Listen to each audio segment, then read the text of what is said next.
welcome to Would I Lie to You, the show with unvarnished truths and highly polished lies. On David Mitchell's team tonight, a comedian who hosts the spin-off show to the Great British Bake Off. She's just in it for the dough. It's Jo Brand.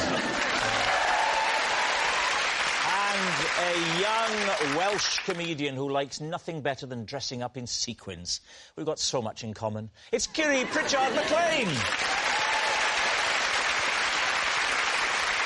And on Lee Mack's team tonight, a stand-up comedian who came here from Germany 17 years ago. I'm thinking his visa must have expired by now. It's Henning Wehn. And Christmas Day, Pancake Day, please welcome my favourite, Simon Day. We begin with round one, Home Truths, where our panellists read out a statement from the card in front of them. To make things harder, they've never seen the card before, they've no idea what they'll be faced with, and it's up to the opposing team to sort the fact from the fiction. Jo, you're first tonight. Oh, OK. I once ignored a fireman's order to evacuate a building because I assumed he was just a bloke in fancy dress. Please, team. OK, when was this? When I was at university in 1841. Were you the only person who didn't leave? No, I don't think so. It was a student party. It was sort of fancy dress. Oh, you were all in fancy dress? OK. OK. Yeah. What had you gone as? I think I took a pretty easy option and I went as a Roman. Well, what were you wearing? Yeah. A sheet. It's not a Roman. Oh, not a Roman soldier, just someone who's around in the Roman era. A senator, not a centurion. A Roman or a ghost? So, first of all, where was the fire? Was it in your room? Well, it was a fire alarm. I wasn't in the proper party, but I was in my room with the door shut. So how did the firefighter get in touch with you if you were locked away in your own room? Well, he banged on the door and went, "Fire service." With all due respect to your sheet, you must have been quite impressed with his costume. I was. How did the conversation go? Right, I was in my room with someone else. We were busy. Who were you? Is this how the fire started? Because I know what you're like, Jo. You like to set fire to them. Actually,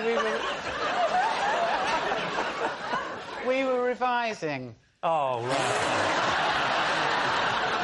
What was he dressed as? You were a Roman. What was this other person? He wasn't dressed as anything. So there's a banging. And There's a banging on the door. And you stand up. Now, Jo, I expect better of David, Rob. who was the first person to titter. Let's try and have a level tonight, please. Jo, there was a banging. On the door. Banging, yes. banging, banging, banging. And then you heard the door. What happened? What happened was this guy shouted, "Fire, please leave the building," right? Yes. So I just thought it was some drunk bloke mucking about. Yes, yes. So I said, "Could you please go elsewhere?" What was your gentleman caller's reaction? Or was he still unconscious?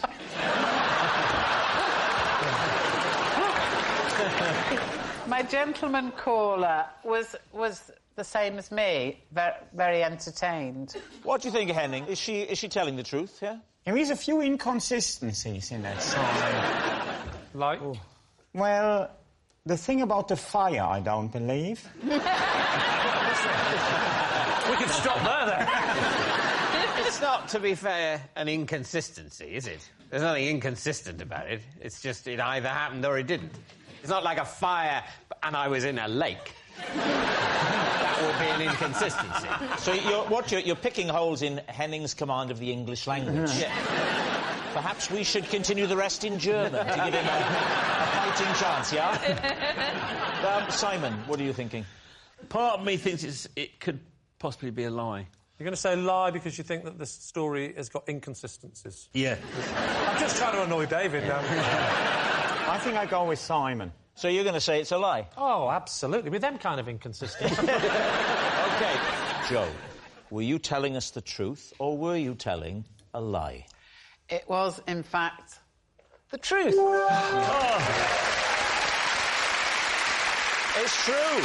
Joe did ignore a fireman because she thought he was in fancy dress. Henning, you're next.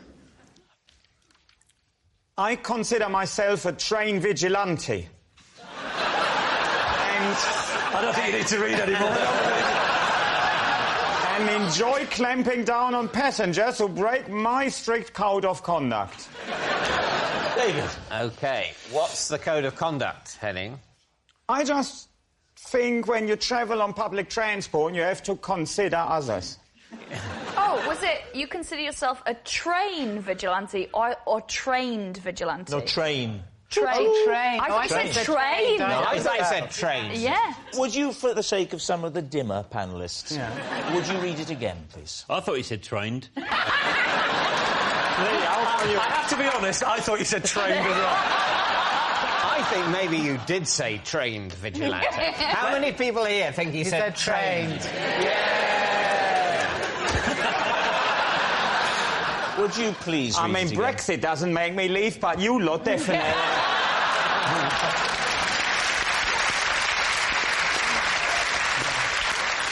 I consider myself a choo-choo vigilante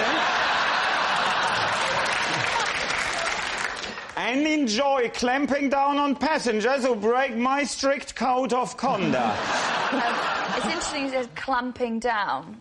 What would you clamp down on? What I would consider out of orderness.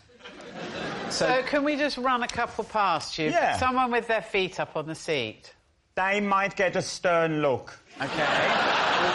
What else don't you like? Give him another example. So imagine I'm sitting there. Imagine I'm sort of a large, threatening figure. My God, David, give us a minute. And I'm playing some... You know, some frightening popular music. Yeah, absolutely. Some Rachmaninoff. And it's very loud on my phone there in front of me. What do you say to me? I'll do the music, right? You can nod your head, and you, Henning, can walk over and tell him. OK? So first of all... What I do is... I haven't started the music yet. Rachmaninoff, yeah? It's Rap-Maninoff. Train speeding up. And... Rob. That's beatboxing, that's not rap. Sorry. Am I right? I get up in the morning and I have some tea. I like to drink some tea. That's not rapping either. And that's not... And also, rhyming is not the same if you just use the same words twice. I like to have some tea because I like to have tea. I was under a lot of You ever thought of pressure. doing the new Eminem film? You can have a proper battle. I see a really imposing figure. Well, let's send me. it for now. Just take it. I'll have a look what the numbers are.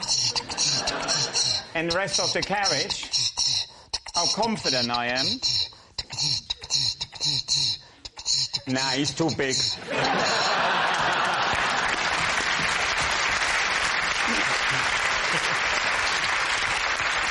All right, Kiri, do you think that Henning's been telling the truth? No. No, of course not. I think it would take a lot of confidence to walk over to someone on any train carriage and just say to a stranger, be quiet. I don't think... I mean, in the nicest possible way, I don't think you've got it in you. I agree with Kiri. I think probably not, actually. You think not? I think we don't think it's true. No. You're going to say it's a lie? Yeah. OK. Henning, were you telling the truth or were you telling a lie? Well, to the best of my knowledge, this story is true.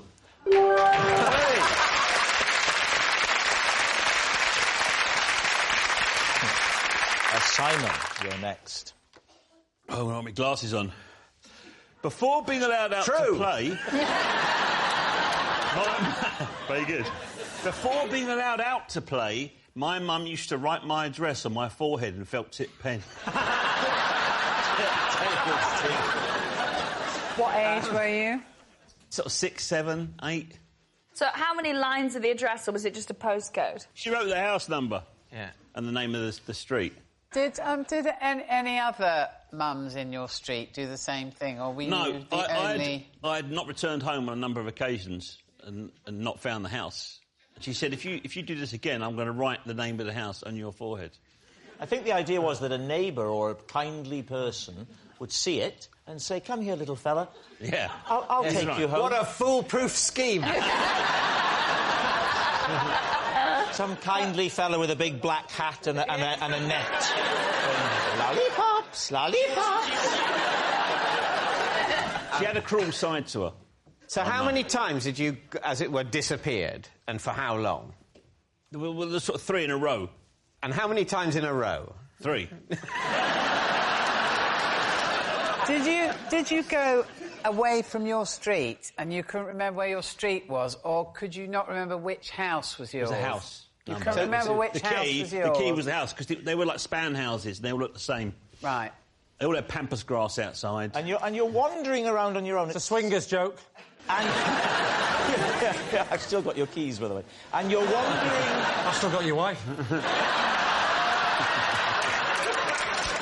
I was wandering lonely as a clown. At 6 years old? Yeah, 6, 7, 8. And so how many times was the address felt tipped onto you? I told you that, 3.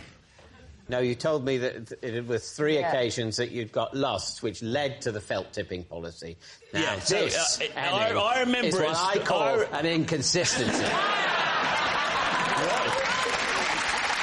What do you do with your kids, Lee? Because you've got a young family. How do you keep track of them? Well, I write on their head, but I put the wrong address on. Kiri, do you think he's telling the truth? I do, because his demeanour's changed and he's like a little boy who's been told off. He's adorable, isn't he? He is, He's yeah. an actor as well. Do we think it's true, do we?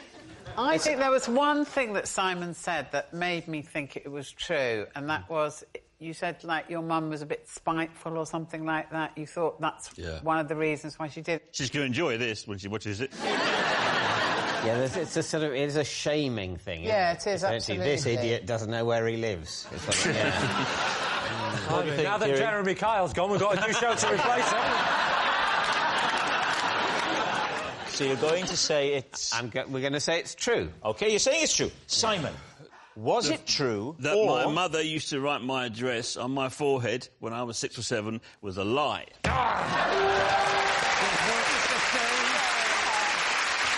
Yes, it's a lie. Simon's mother didn't write his address on his forehead before letting him out to play. Our next round is called This Is My, where we bring on a mystery guest who has a close connection to one of our panellists. This week, each of David's team will claim it's them that has the genuine connection to the guest. It's up to Lee's team to spot who is telling the truth. So please welcome this week's special guest, Christina.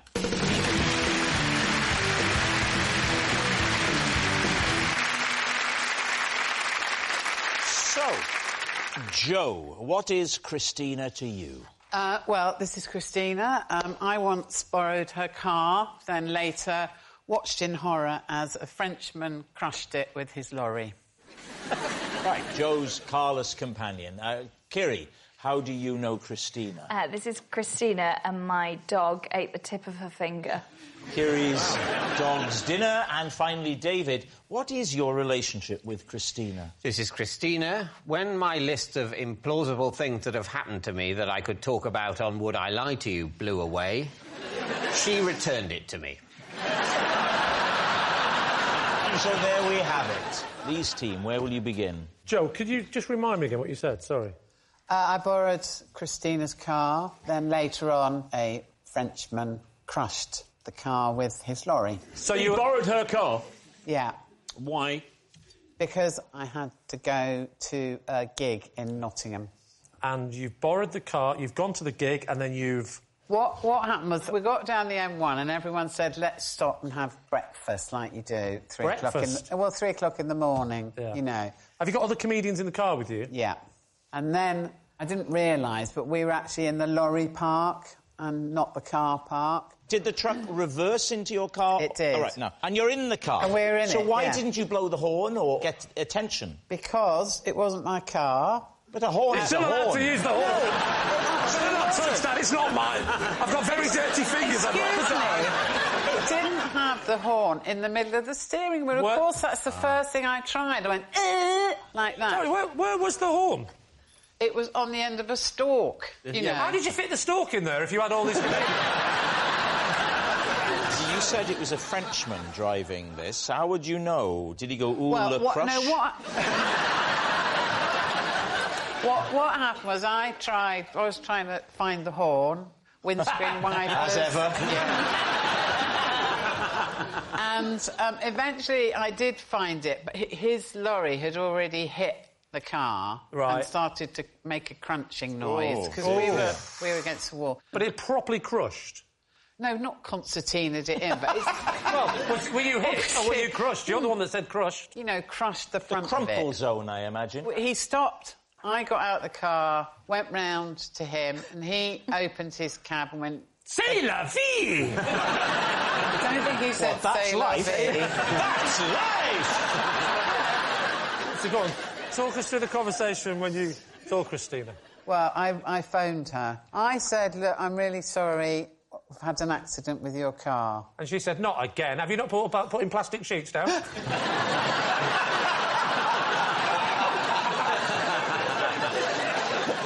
So the upshot of it was that I actually did manage to drive it home. It had the grill had sort of half fallen off. And you drove home like that? Sorry, were you comedians or clowns?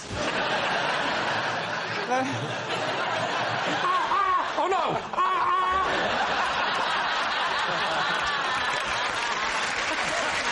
Right, what about Kiri? OK, so, Kiri, you're claiming that this lady's fingertip is missing. Yeah. It's an interesting one, this, because she is covering her hand, but she would have been told to do that to give her lie a chance if she's lying. Cunning. Yeah. Is she a friend of yours? She's my auntie. Were you there when it happened? Yeah. Where was it? It was in her kitchen. In her kitchen. Your dog? Yeah. What sort of dog have you got? I've got Jack Russell. Little Jack Russell? Why are you sitting like he's a little cute? He's taken someone's finger off. It wasn't his fault. He didn't think it was a finger when he ate it. What did he think it was? Ate it? Did he gulp it down? Yeah. So how much of the finger are we talking here? So she was peeling potatoes. Right. But she was doing it too fast and she had her finger out like that. And then she was doing it really quickly and I was talking to her, so she was distracted. And she just went like that, and then a big curl of her finger. That can happen now. Well, hang on, so now you're saying she didn't... So it wasn't the end of the finger, it was the sort of fleshy bit. Yeah, so like the tip came off. Ooh. And you're And then it Jack just... Russell, like a shark. Smelt the blood in the air, leapt up. And I'm presuming there was blood splurting everywhere. Yeah, there was a lot of blood. And what happens next? What did you do? I didn't do anything. I was just panicking. Because you thought, there's not going to be no chips now? So my dad got like loads and loads of kitchen roll and just like held it down and then took her to A&E and she got some stitches. Are the dog's still doing all right? The dog's dead. It's not... Is it? Really? That's a hell of a punishment. I'm not happy about the peeling technique. This away from you. Surely people peel towards them like that, don't they? What? Yeah. No. I peel towards. You I pull peel towards. I do my carrots the other way. Enough of the filth. Right, now then, what about David's? Remind us again, David. Well, this is Christina. Hi, Christina. Give us a wave.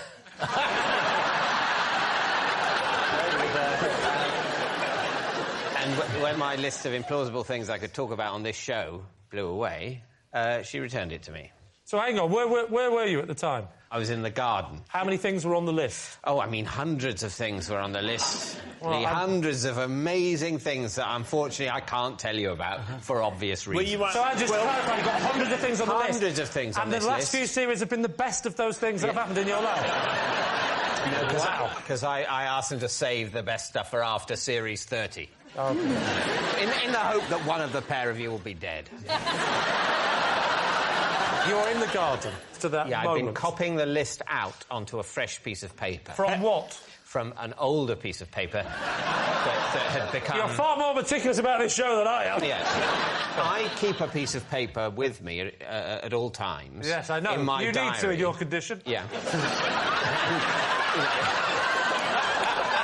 Anyway, it'd been folded up in my diary, and I've been adding these amazing, brilliant anecdotes which fans of the show will be familiar with. Where does it blow to?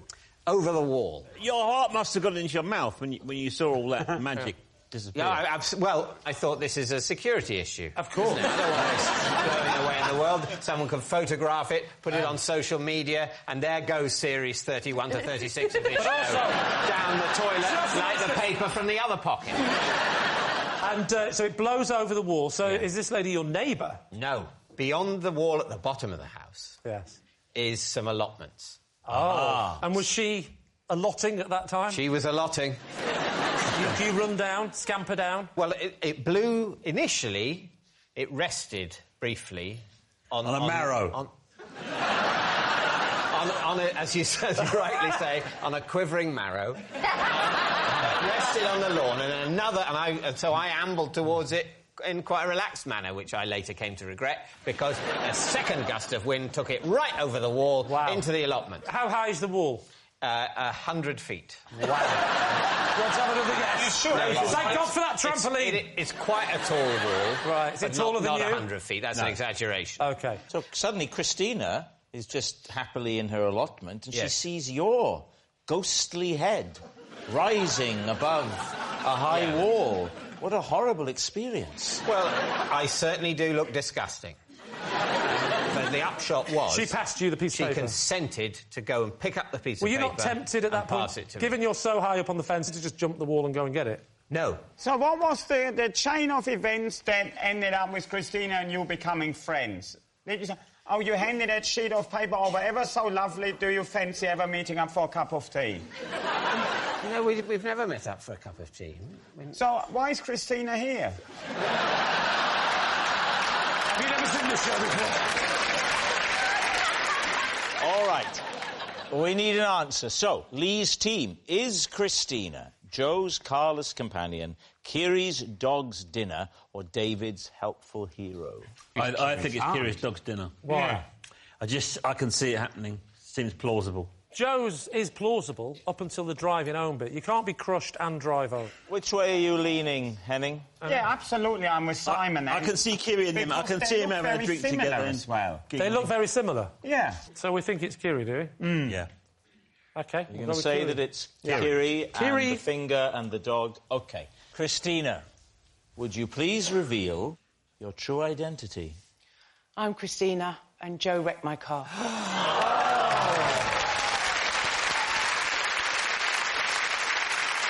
Yes, Christina is Joe's carless companion. Thank you very much, Christina. Which brings us to our final round, Quickfire Lies, and we start with... It's Lee. Oh. I've devised a simple mnemonic to help me remember everything I need to pack when going on holiday. I won't leave the house until I've ticked off everything on my flip-flop list. David's team. OK. I hate to do this, Lee, but could you take us through the mnemonic? What is a mnemonic? I can best describe it as new information that I received about 10 seconds ago. No. A mnemonic is basically flip-flop, so the first letter of the list of all the things I've got to remember. Right. So, for example, you probably want to know what the first one is, F. Yes. Yeah. Can't think of anything beginning with F now. Flip-flop.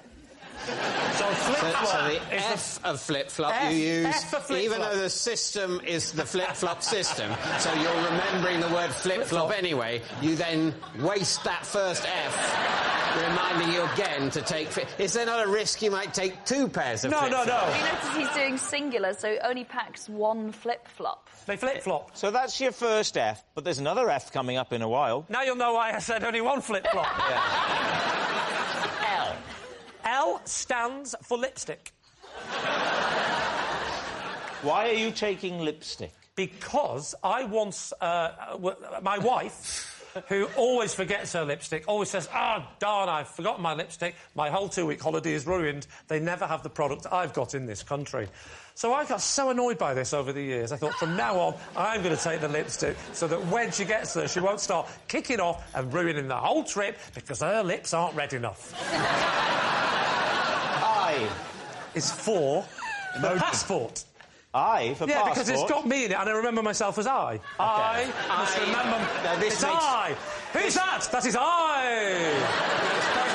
It's I for ID.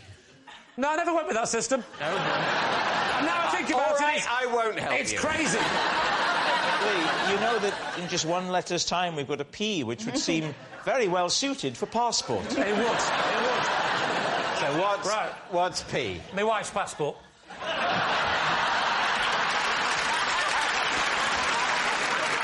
All right, F. F. Now, this is an interesting one. F is for francs, the currency. Now, I know what Francs you're going don't to say. exist. I know what you're going to say. But when I first developed this system, it was because we were going to the south of France and I wanted to remember my francs. And now that the flip-flop system is invented, I can't change it for an E of euro because it'll be flip-a-lop. So I always remember flip-flop, So that's- francs. Francs are now euros. to get your euros. Or not necessarily euros, it could be dollars. Foreign currency. Foreign currency. F. Foreign currency. Why didn't I think of that? Why didn't I think? David, there are times when I wish I was married to you. L. L. I don't know if I told you about my wife's habit of wearing a different coloured lipstick on the top lip to the bottom lip. But, oh, yes. Yeah, no, it's an odd look. I'm not going to lie. It's an odd look. So it's another lipstick. Oh. Now, as everybody knows, when you go on holiday, there's one thing you've got to remember.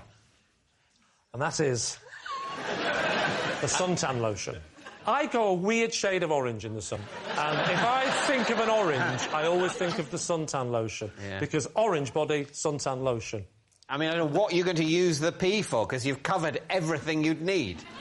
I take a spare passport for my wife, because we have the old passport. You know you keep the old passport when you renew? I always take it. Why? Because They cut through it. Yeah, they cut cut the through corner. it. But we once, you know, when you just flash them occasionally, we once lost the passport and used the spare one and went like that, and it worked. Flip-flop, it's F-L-I-P. It's 8 letters, and you use 3 of them for passports, 2 of them for lipstick. Yeah. And over half of it is passports and lipstick. What do you think, Joe? Not much. Kiri, which way are you leaning? I think it's a lie. David, what's it going to be? I think we'll go live. Right, well, feel the tension. Lee, were you telling the truth, or was that a lie? It's a lie. Yes, it's a lie. Lee doesn't use the word flip-flop to help him pack. That noise signals time is up. It's the end of the show, and I can reveal that David's team have won by 3 points to 2. Thanks for watching. We'll see you next time. Good night.